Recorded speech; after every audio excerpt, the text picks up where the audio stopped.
Յուրաքանչյուր երկրի համար իր մշակութային օջախները, թանգարանները այցեքարտ են համարվում, եւ մենք ունենք մի հիանալի այցեքարտ, դա պատմության թանգարանն է։ Եվ Հայաստանի պատմության թանգարանում օրեր առաջ վերաբացվեց Հայաստանը 19-րդ դարում խորագրով մշտական ցուցադրության հատվածը, որը տևական ժամանակի ներկայացված չէր թանգարանում։ Եվ այսօր մենք խոսելու ենք այդ մասին եւ Զիաննան կներկայացնի մեր հյուրին։ Այո, չմոռանալով, որ մենք պահպանում ենք մեր ինքնությունը, հավատարիմ մնալով իհարկե մեր արմատներին եւ մեր պատմությանը։ Հայաստանի պատմության թանգարանի գիտական գծով փոխտնօրեն մշակութաբան հնագետ Նժդեհ Երանյան, բարի գալուս տաղավար, բարի լույս։ Բարի լույս, շնորհակալ եմ հրավերի համար։ Հրաշալի, շնորհակալ եմ։ Նժդեհ, ինչպես Արմինեն արդեն նշեց, Հայաստանը 19-րդ դարում խորագրով մշտական ցուցադրության հատվածն է վերաբացվել, որը տևական ժամանակ է փակ էր։ Սկսենք ինչու էր փակ, ինչ նոր նմուշներով է հագեցել ցուցադրությունը, արդեն բաց է եւ մշտական է, հուսով ենք։ Այո, շատ ճիշտ նշեցիք, տարիներ առաջ 2020 թվականին թանգարանի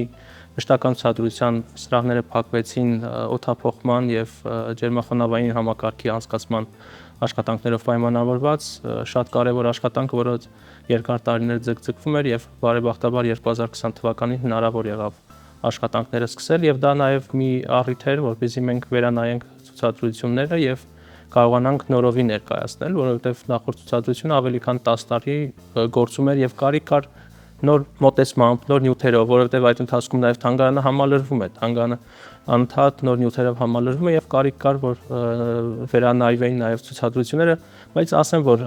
անգամ այս ընթացքում, երբ որ մշտական ցուցադրության սրահները փակ էին, մենք որևէ առիթ բաց չէինք թողնում ներկայացնելու մեր հարուստ ժառանգության եւ թանգարանի հարուստ հավաքածուի նմուշները տարբեր ցուցադրություններում, մասնավորաբար 2021 թվականին Հանրապետության հրապարակի մեկ այլ շենքում, արտաքին գործերի նախարարության նախկին շենքը, որը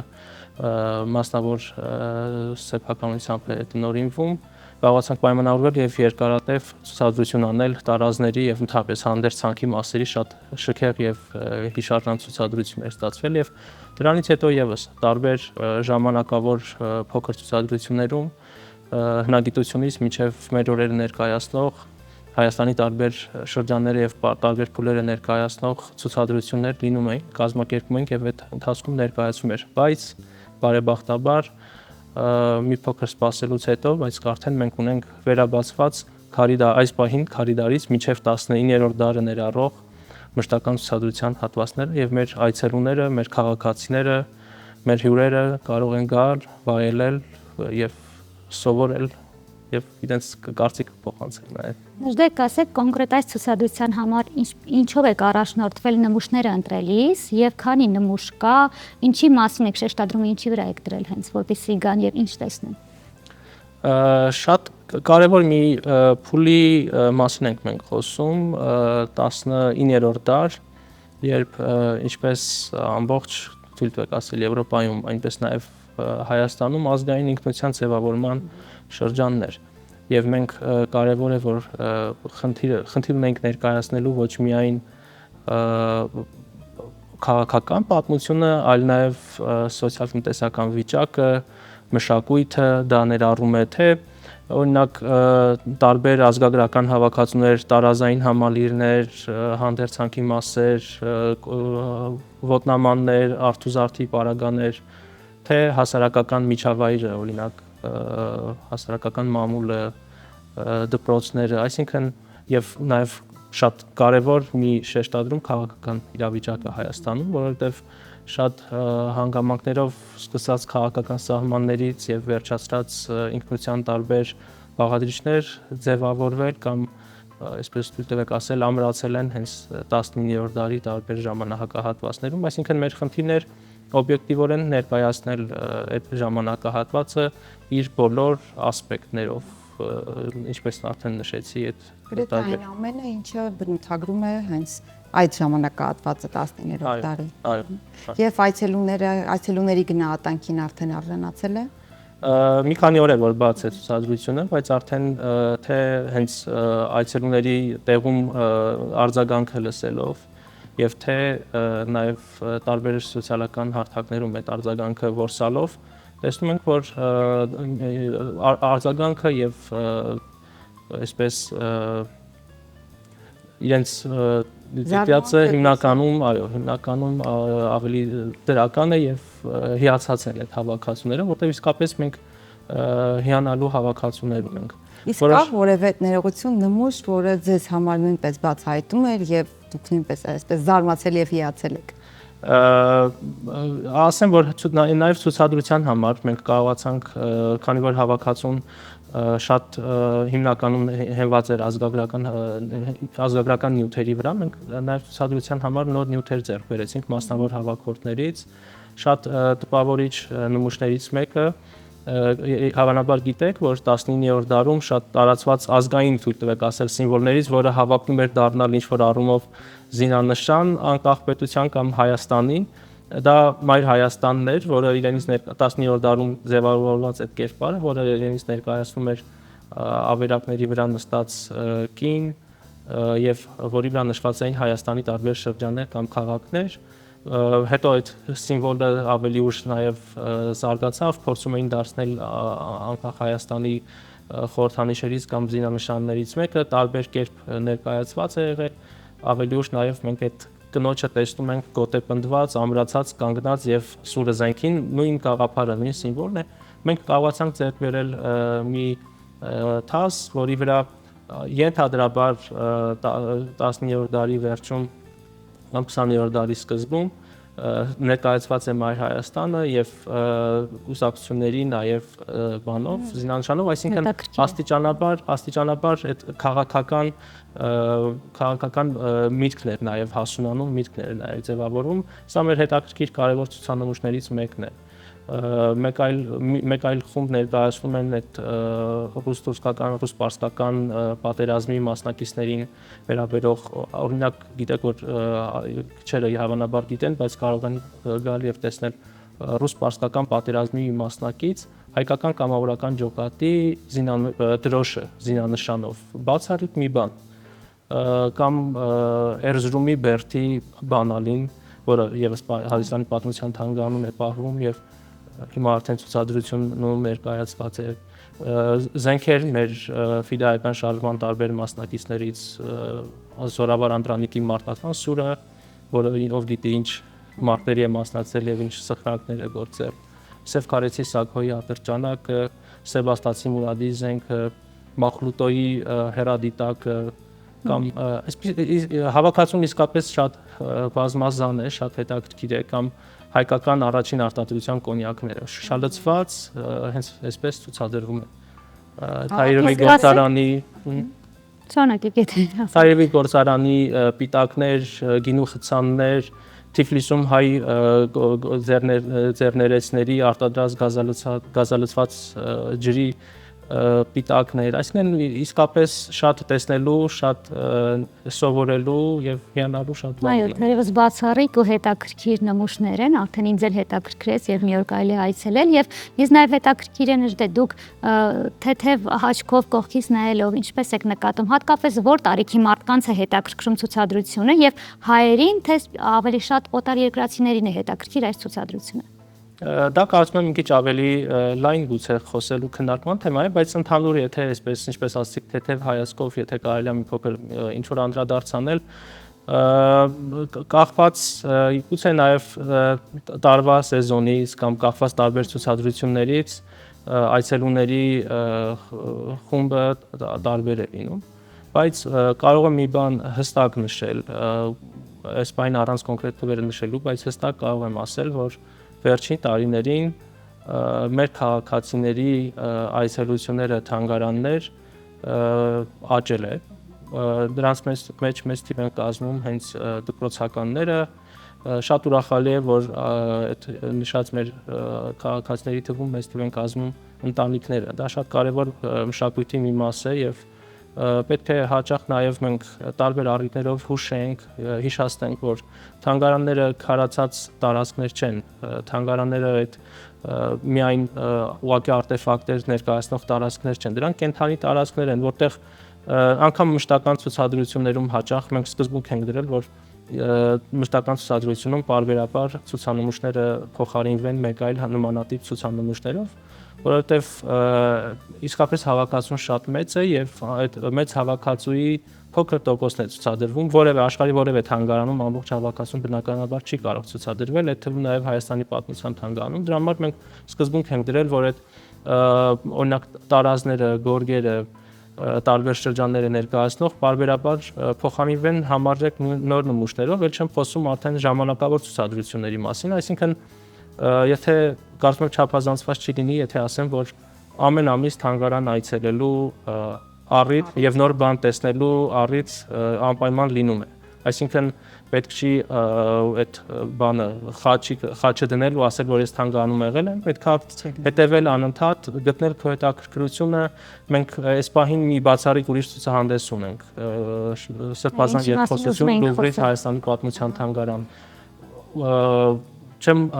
առանձնացնում, բայց առանձնացման ենթակա ցուցադրությունը, որտեղ մենք բացառիկ հնարավորություն ունենք առանց Փարիզ այցելելու Հայաստանում հենց տեսնել Լուվրի հավաքածուն, որոնց մի մասը առաջին անգամ են Լուվրից դուրս գալիս որևէ ցուցադրության համար։ Ուզում եմ ասել, որ անընդհատ թանգարան այցելելու առիթ եւ կարիք լինում է եւ կարծում եմ, որ մեր քաղաքացիները պետք է այս մասին ավելի ակտիվ հետևեն եւ ավելի Դրամասին է ուզում խոսել, իհարկե քարացած օրգանիզմ չէ, թանգարանը ժամանակաշրջանների դարերի շրջապտույտ կա այնտեղ հենց ամենաակտիվ եւ ապրող օրգանիզմն է, կամ որևէ ծրագրեր հատկապես դպրոցականների համար, որտեղ գոնե արդեն պարտադրված, եթե ոչ ցանկությամբ գալիս են դպրոցականները եւ ծանոթանում են նմուշներին։ Այո, կարևոր հարց տվեցիք, չգիտեմ պարտադրվածի մասով, բայց կա դպրոցական աբոնեմենտի ծրագիրը, որտեղ դպրոցականները հնարավորություն ունեն իրենց ընտրությամբ այցելելու նաև որևէ թանգարան եւ կարող եմ ասել, որ Հայաստանի պատմության թանգարանը այս առումով ամբողջ Հայաստանում տարբեր մարզերից գալիս են նաև երեխաներ, ամենապահանջված թանգարաններից մեկն է։ Երկու կարևոր բան եմ ուզում այս թեմայի շուրջ առանձնացնել, մեկը որ Հայաստանի պատմության թանգարանը ունի բազմաթիվ կրթական ծրագրեր։ Այսօր թանգարանները, ինչպես նշեցինք, ուղղակի ցուցադրական տարածքներ կամ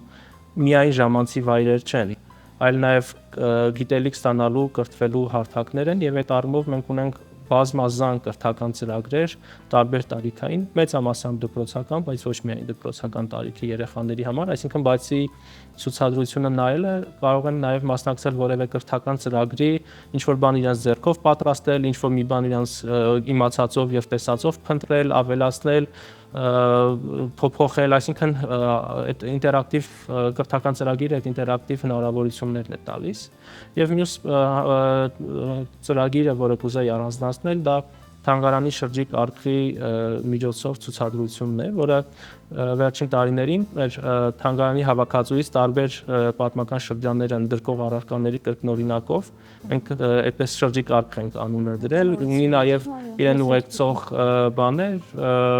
ինֆորմացիոն այդպես բուկլետներ եւ մեր թանգարանի կրթական բաժնի աշխատակիցները շրջում են Հայաստանի տարբեր մարզերում, տարբեր գյուղերում եւ բացառապես անվճար ներկայացնում են թանգարանը, ներկայացնում են մեր պատմությունը, կրթական ծրագիր են նաև կազմակերպում եւ երեխաները հնարավորություն ունեն ոչ միայն տեսնելու, այլ նաև վերցնելու, շոշափելու, ծանոթանալու եւ անձնական դեպի թանգարան։ Իրականում հիանալի գաղափար է շրջիկ արխը։ Դա մեր ազգային ժառանգությունն է, մեր ազգային հարստությունն է եւ դրանք չպիտի միայն այդպես բնականաբար թանգարանում բնօրինակը պիտի լինի, պետքա ներկայացվի ըստ արժանվույն իրենց կոնտեքստով եւ այլն, բայց պետքա հնարավորություն տանք նաեւ մարդկանց ավելի մոտիկից զգալու, ով գիտի, երեխաների մոտ ինչ զգացմունքներ արթնանում եւ ինչպես կտեսնեն որպես քաղաքացիներ հետագա։ Գալ մայրաքաղաք, գնալ թանգարան, իսկապես թանգարանն է գնում նրանց մոտ, հրաշալի միտք է։ Հիանալի միտք է եւ խոսելով ժամանակակից, տենդենսներից, քանի որ թանգարանը լինելով իհարկե հինը ներկայացնող, օղակ, բայց նաև պետք է ժամանակակից քայլերով առաջ գնա։ Ինչ ժամանակակից գուցե լուծումներ, մոտեցումներ կան, որ ոչ միայն երիտասարդները, այլ այն մարդիկ, ովքեր ուզում են մասնիկը կազմել, գուցե վիրտուալ ձևաչափով, ինչ որ մի ձևով, ժամանակակից ձևով միանան թանգարանին կամ լինեն թանգարանում եւ վայելեն այդ ամենը։ Եվս մեկ անգամ շնորհակալ եմ այն բոլոր ասպեկտները առանձնացնելու եւ խոսելու համար։ Մենք թանգարանում, ինչպես ասեցի, ունենք բազմաթիվ, անգամ այս մշտական ցուցադրության այս 19-րդ դարի հատվածը, որ բացվել է, դրան վերաբերող նաև կրթական ծրագիր, բայց անդրադառնալով ավելի տեխնոլոգիական լուծումներին, ասեմ, որ վերջին տարիներին մենք ցուցադրությանը հավելում ենք անիմացիոն տեսանյութեր, արձագանքը ուղղակի շատ չափազանց դրական է, թե այցելուների կողմից, թե անգամ մեր գործընկերները, ովքեր թանգարանային եւ գիտական տարբեր ոլորտներ են ներկայացնում, բոլոր սրահներում ունենք անիմացիոն տեսանյութեր պատրաստված Հայաստանի եւ Հայաստանի պատմության թանգարանի հավաքածուի վրա։ Օրինակ, քարի դարի հատվածում, որտեղ մի քանի 100,000 տարի պատմություն ունեցող քարերն են ներկայացված, գուցե դա ավելի հասուն մարդկանց համար ինչ որ առումով հասկանալի է, բայց կարծում եմ, որ մենք քննարկելով նաև կրթության ոլորտի փորձագետների հետ, թե ինչը կարող է ավելի ներկայացման, լրացուցիչ ներկայացման մեկնաբանման կարիք ունի, այդ թեմաները առանձնացրել ենք եւ քարի դարի հատվածում Արտենի լեռան միջավայրում, մոտավորապես այնտեղից, որտեղից որ այդ քարի գործիքները գտնվել են, անիմացիա ենք ներկայացնում մոտ 1 րոպեանոց, թե ինչպես է այդ գործիքը նախամարդը կամ Homo erectus-ը առաջին քայլող մարդը, ինչպես է պատրաստել եւ ինչպես է օգտագործել։ Եվ վերջում արդեն դա հայտնվում է թանգարանում, այսինքն կենթանի կապը կա, դրանք ուղղակի կոնտեքստից կտրված բաներ չեն, որոնք երբևէ հայտնվել են թանգարանում, այլ մենք ունենք դրա ծագման վայրից մինչև թանգարան հայտնվելու եւ միայն դա չէ, բոլոր սրահներում ունենք, բոլոր հատվածներում ունենք անիմացիոն տեսանյութեր, որոնք ասեմ, որ շատ հետաքրքիր են թե նախադպրոցական տարիքի եւ թե նաեւ հասուն մարդկանց համար, որովհետեւ շատերի համար այդ առարկաները միայն գեղագիտական բան կարող են լինել, արժեք ներկայացնող առարկաներ, բայց հիմա տեսնում են նաեւ դրա կոնտեքստը շատերի համար, անգամ մասնագետների համար դրանց պատրաստման օգտագործման որոշ դրվագներ անհայտ են լինում եւ որն պետք է ասեմ, որ երբ ես բացահայտեցի անիմացիաները, ասեցի կարող է երեխաների համար ավելի հետաքրքիր, իմ համար այնքան հետաքրքիր էր այդ ամենը, որ ինքս ոգևորված բոլոր անիմացիաների մոտով անցա, նորից նայեցի, կարծես տեղափոխվում ես այդ ժամանակ, զարմանում ես, որ այդ ժամանակ մարդիկ նման ունակություններ են ունեցել, շատ հետաքրքիր մոտեցում է, ինչը ողջունելի է, իսկ կլինի շարունակ։ Եվ քեզ հենց այդ մասնիկն ես այդ ժամանակաշրջանից գումարել։ Իհարկե, դու հայտնվում ես այդ ժամանակահատվածում, այդ ժամանակաշրջանում։ Եվ մյուս տեխնոլոգիական ներկայացման ձևը նաև քարտեզները։ Բոլոր դեպքերում թանգարանները ունենում են սահմանափակ տարածքներ եւ պատկերացրեք, որ մենք բանից նախապատմական շրջանից մինչև մեր օրերը ներկայացնելու անգամ եթե բոլոր սրահներում քարտեզները լինեն, գուցե չբավականացներ տարածքը, մենք մշտական ցուցադրության հատվածում նորից անիմացիոն շարժական քարտեզներ ենք տեղադրել, որտեղ մի քանի տվյալ սրահը ներկայացնող մի քանի 100-ամյակի քաղաքական, մշակութային փոփոխություններն են ներկայացում, այսինքն մոտավորապես 1 րոպեում դու կարող ես տեսնել, թե ինչպես է Բագրատունյաց Հայաստանը օրինակ ձևավորվում, այսինքն ինչպես է քանդվում, ինչպես են սահմանները փոխվում, փոքր իշխանությունները ձևավորվում։ Մի բան է դրանք կարդալ դասագրքում, մի բան է լսել դասախոսությունների ժամանակ, բայց մի բան է հենց իսկապես այդ, այսպես ասում են, ռեալ հողի վրա, այդ քարտեզի վրա դա տեսնել։ Եվ նաև այս նոր ցուցասրահում մենք, ինչպես ասեցի, շատ մեծ ազգագրական հավաքածու եւ տարազների հավաքածու ունենք, որոնք անգամ եթե մի քանի անգամ եթե 6 ամիսը մեկ փոխարինենք տարազները նոր հավաքածու նոր տարազներով, գուցե մի քանի տարի դրանք հերթագային իրար փոխարինեն։ Իսկ նույնը անընդհատ նայելուց հնարավոր է ինչ-որ մի դետալ գտնել, որը նախորդ անգամ չես տեսել։ Այո։ Եվ դրա համար մենք այդ սրահում նոր ավելացրել ենք ինտերակտիվ շփման մոնիտոր, որի վրա առանձին ներկայացված է տղամարդու ավանդական հագուստի տարազի համալիրը իր դետալներով, իր անուններով, որովհետև շատ հաճախ մասնագետները օգտագործում են տերմիններ, որոնք սովորական քաղաքացիներին գուցե հասկանալի չեն։ Մենք դրա համար առանձնացրել ենք այդ իրենց դետալները, վարտիք, շապիկ, տաբատ, կոշիկներ, զենք, ինչը անպայման տղամարդու հագուստի համալիր բաղկացուցիչ մասն էր եւ նաեւ կնոջ հագուստի համալիր, այցելուն կարող է ընտրել հագուստի համալիրի կոնկրետ այն հատվածը, որը իրեն հետաքրքիր է, եւ արդեն այդտեղ նոր էջով բացվում են նոր թանգարանի հավաքածուից բազմաթիվ նման նմուշներ, կարող են մոտեցնել, ավելի մանրամասն նայել։ Սա կարծում եմ օգտակար եւ հետաքրքիր պետք է լինի ոչ միայն թանգարան այցելող սովորական զբոսաշրջիկների, այլ նաեւ մարդկանց, ովքեր նաեւ փոքր կամ միջին նաև հուշանվերային արտադրությամբ են զբաղվում, որովհետև բազմաթիվ շուկայում կան բազմաթիվ նմուշներ, որոնք հաճախ միշտ չի, որ հայկական նմուշ դետալներ են ներկայացնում, կարող են գալ տեղում ծանոթանալ եւ իրենց միտքը այդ ուղղությամբ ավելի հայկականն է, այո։ Շքերթ է, այո։ Եվ այո, եւ ասեմ, որ թանգարանը ինքը իր հուշանվերային արտադրության մեջ շատ կարեւորություն է տալիս դրան, եւ մենք փորձում ենք ոչ միայն առարկաների կրկնօրինակներ եւ տարբեր ինտերպրետացիաները ներկայացնել, այլ տարբեր զարդերից, տարազից վերցնել այդ նմուշները եւ ասենք գոտուց որևէ վերցված որևէ նմուշ կարողա դառնալ ականջող, այսինքն 21-րդ դարի 2025 թվականին Հայկինը կրի այդ ականջողը, որը պատրաստվել է 18 կամ 19-րդ դարում գոտի արծաթագործ վարպետի կողմից Արցախում, Սյունիքում, Վասպուրականում կամ որևէ այլ։ Վստահ եմ, խոսելով զարդերից, թերևս այստեղ չեն կարող չտալ այս հարցը, այսօր շատ տարածված է, երբ ասում են հայկական է, բայց հայկական ոչ մի էլեմենտ, ոչ արծաթի զարդի մեջ կա, ոչ հագուստի մեջ կա։ Ըստ ձեզ լինելով ոլորտի մարդ, ինչպես կարելի է հասանելի դարձնել հայկականը, որպեսզի նմանակումները ծուռ եւ ոչ շիտակ չլինեն այդքան տարածված։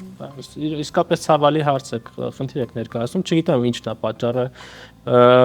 գիտելիքի պակասն է պատճառը, թե այն ինչ որ արվում է եւ ներկայացվում է հայկականի տակ գուցե ավելի հեշտ է, այսինքն ինչ որ մի տեղից իսկապես չգիտեմ, բայց գումարի տեսանկյունից հասանելի է, այո։ Բոլոր դեպքերում ես մտածում եմ, որ այդ վարպետը եթե ինչ-որ բան պատրաստում է, ինչի չի պատրաստում այն ինչը որ իսկապես ժամանակին հայ վարպետների կողմից եւ պատրաստվել եւ հայկական են։ Եւ այս առումով թանգարանը տեսնելով իր պատասխանատվությունը մենք խնդիր ենք դրել, որ տարբեր հնարավորություններով պիտի հանրահրճակենք այն ինչ որ մեր մշակույթի կարևոր մասն է։ Վերջին տարիներին հրատարակել ենք զարդերի հայուհիների զարդերը 18-ից 20-րդ դարում այդպիսի մի գիրք եւ մի հետաքրքիր ինտերակտիվ բան ավելացրեցինք, գրքի վերջին էջը հնարավորություն ենք տվել, որ փոփոխական լինի։ Այսինքն